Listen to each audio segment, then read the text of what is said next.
जय माँ, जय माँ।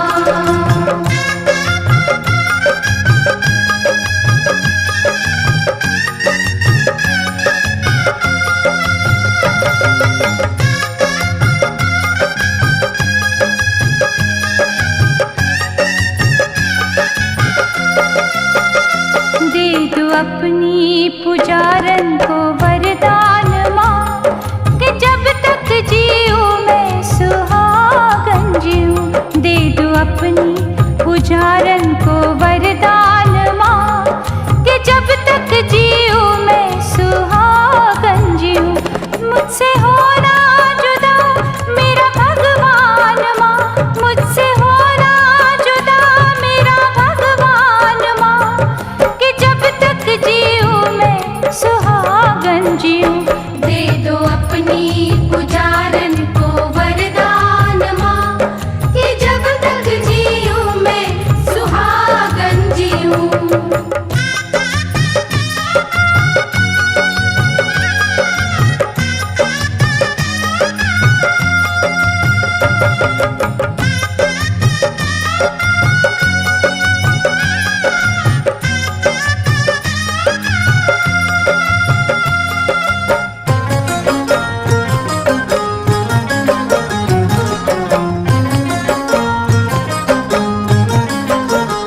मांग सिंदूर से ये भरी ही रहे, मैं दिन रात तुझसे यही मांगती। साया सर पे रहे मेरे सरताज का, और इसके सिवा कुछ नहीं मांगती, और इसके सिवा कुछ नहीं मांगती। इस दिल में है बस यही अरमान माँ, इस दिल में है बस यही अरमान माँ, कि जब तक जीऊँ मैं सुहागन जीऊँ। दे दो अपनी पुजारन को वरदान माँ, कि जब तक जीऊँ मैं सुहागन जीऊँ।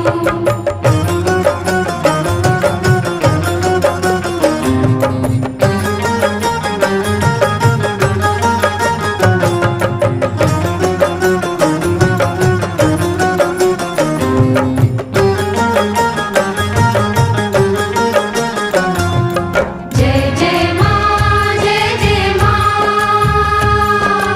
जय जय माँ, जय जय माँ। कोई मंदिर सजे ना बिना मूर्ति, बिन खेवैया के नैया है किस काम की। इस बगिया का माली सलामत रहे, माला जपती रहूंगी तेरे नाम की, माला जपती रहूंगी तेरे नाम की। दया मुझ पे ये करना दयावान माँ, दया मुझ पे ये करना दयावान माँ, कि जब तक जीऊँ मैं सुहागन जीऊँ। दे दो अपनी पुजारन को वरदान माँ, कि जब तक जीऊँ मैं सुहागन जीऊँ।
पुजारन को वरदान माँ कि जब तक जीऊँ मैं सुहागन जीऊँ, कि जब तक जीऊँ मैं सुहागन जीऊँ, कि जब तक जीऊँ मैं सुहागन जीऊँ।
जीऊं सुहागन जीऊं। मैं जब तक जीऊं सुहागन जीऊं, मैं जब तक जीऊं सुहागन जीऊं।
अति महान, जगत में नारी अति महान, जिसका घर घर में सम्मान, जिसका घर घर में सम्मान, जिसका घर घर में सम्मान, जिसका घर घर में सम्मान। धर्म कर्म श्रृंगार है इसके, सत्य हिंसा इसके प्राण, जिसका घर घर में सम्मान, जिसका घर घर में सम्मान, जिसका घर घर में सम्मान, नारी अति महान।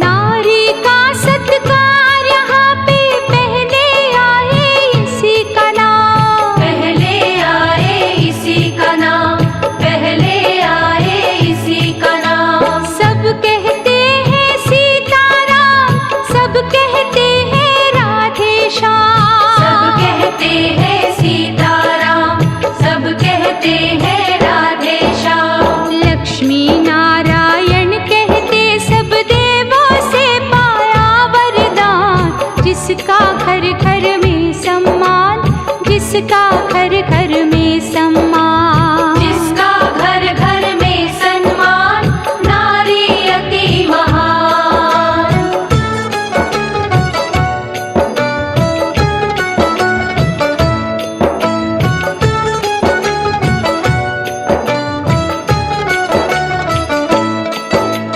हर युग में भारत की नारी पति की रक्षा करती आई, पति की रक्षा करती आई, पति की रक्षा करती आई। कष्ट समय जीवन भर पत्नी पति की सेवा करती आई, पति की सेवा करती आई, पति की सेवा करती आई। कई बार तो पति की खातिर दे दी अपनी जान, जिसका घर घर में सम्मान, जिसका घर घर में सम्मान, जिसका घर घर में सम्मान, नारी अति महान।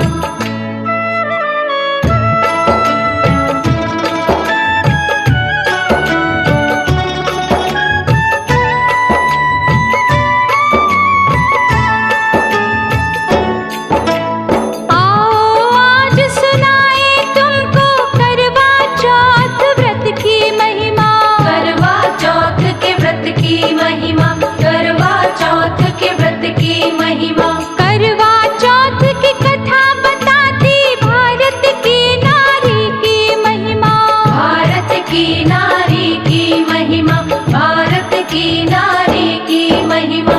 इसी कथा और व्रत के कारण बढ़ा है नारी का सम्मान, जिसका घर घर में सम्मान, जिसका घर घर में सम्मान। नारी अति महान, जगत में नारी अति महान, जिसका घर घर में सम्मान, नारी अति महान, जिसका घर घर में सम्मान, नारी अति महान, जिसका घर घर में सम्मान, नारी अति महान, जिसका घर घर में सम्मान, नारी अति महान। ये है कथा बावन पुराण की,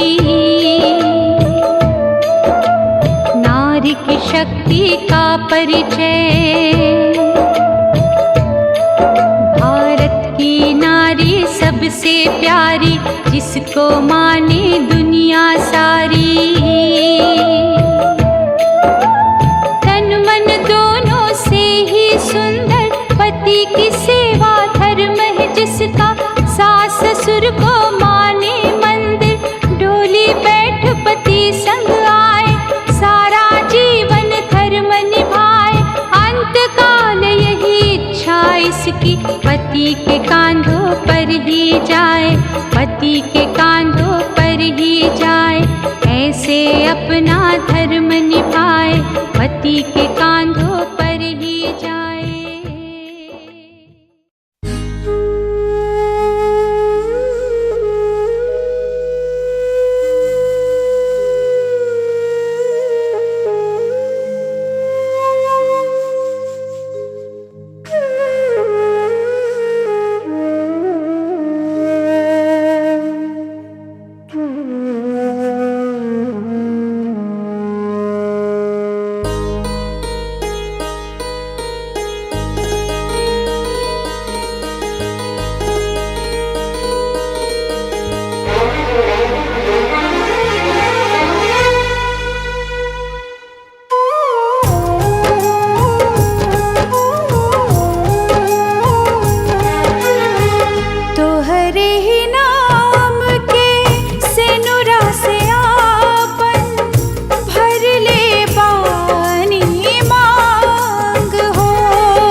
जो सौभाग्यवती नारियां इस करक चतुर्थी का व्रत करके सायंकाल विधि से पूजन करेंगी, वे अचल सौभाग्य, धन, पुत्र तथा यश की प्राप्ति करेंगी।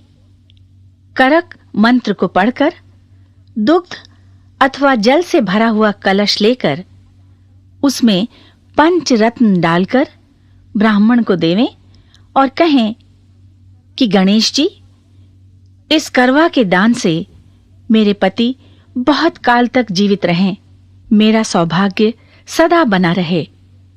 सुहागिन स्त्रियों को भी दें और उनसे भी लें। इस प्रकार से सौभाग्य की इच्छा करने वाली स्त्रियां जो भी करवा चौथ का व्रत रखेंगी, वो सौभाग्य, पुत्र तथा अचल लक्ष्मी को प्राप्त करेंगी।